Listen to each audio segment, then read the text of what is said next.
Hi, I'm Tom Cosgrove, CEO of 3Net and 3Net Studios, and I'm here at CES. All right, Tom, so what are the big trends at CES this year, and what will impact the home entertainment business? The big thing we're seeing this year is 4K. 4K is really going to be everywhere, and we're seeing all the major set guys bring out new 4K sets and that technology, and that's going to be a big part of what we see this year. And how do you think that 4K technology will affect the market?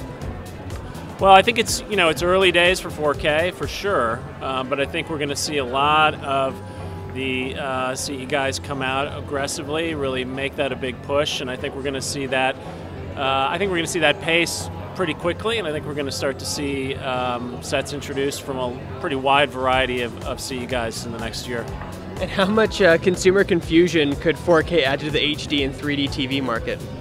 I think it's a different technology, and I think people will get it. It's a higher resolution, obviously. I think people get, now that we've gone from SD to HD, I think they'll understand it. It's pretty straightforward to understand. There also aren't the sort of technical hurdles that 3D has had to go through in terms of people understanding different kinds of glasses, how to use them, all that kind of thing. I think it's fairly straightforward, so I think it's definitely a technology that when you see it, you get why you'd want to have it, and I think that's a huge advantage that is built right in. And what kind of leap is there for 4K programming? Well, I think 4K, much like HD, can enhance pretty much anything. I mean, it's all about immersion in the experience and being closer to real.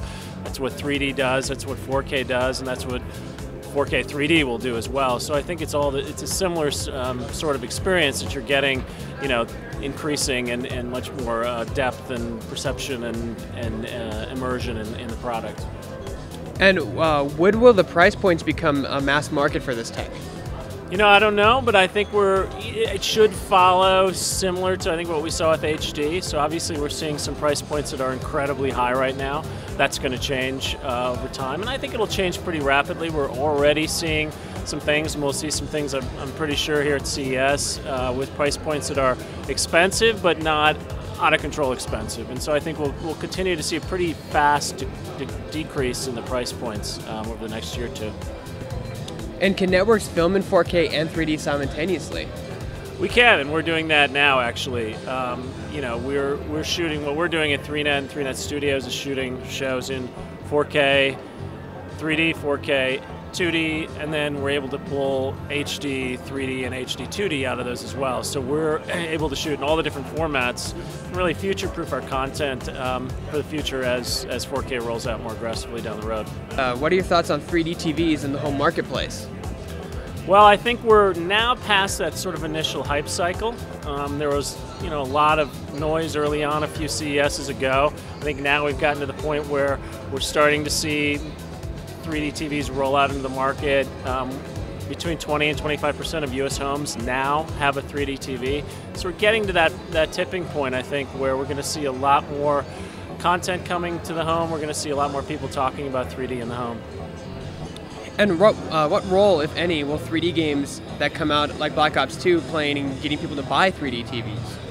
I think that the big titles are always going to help. And, we haven't seen a tremendous amount of push from the gaming side yet in 3D, but there also haven't been a tremendous amount of big titles coming out. There's definitely a cat and mouse game there.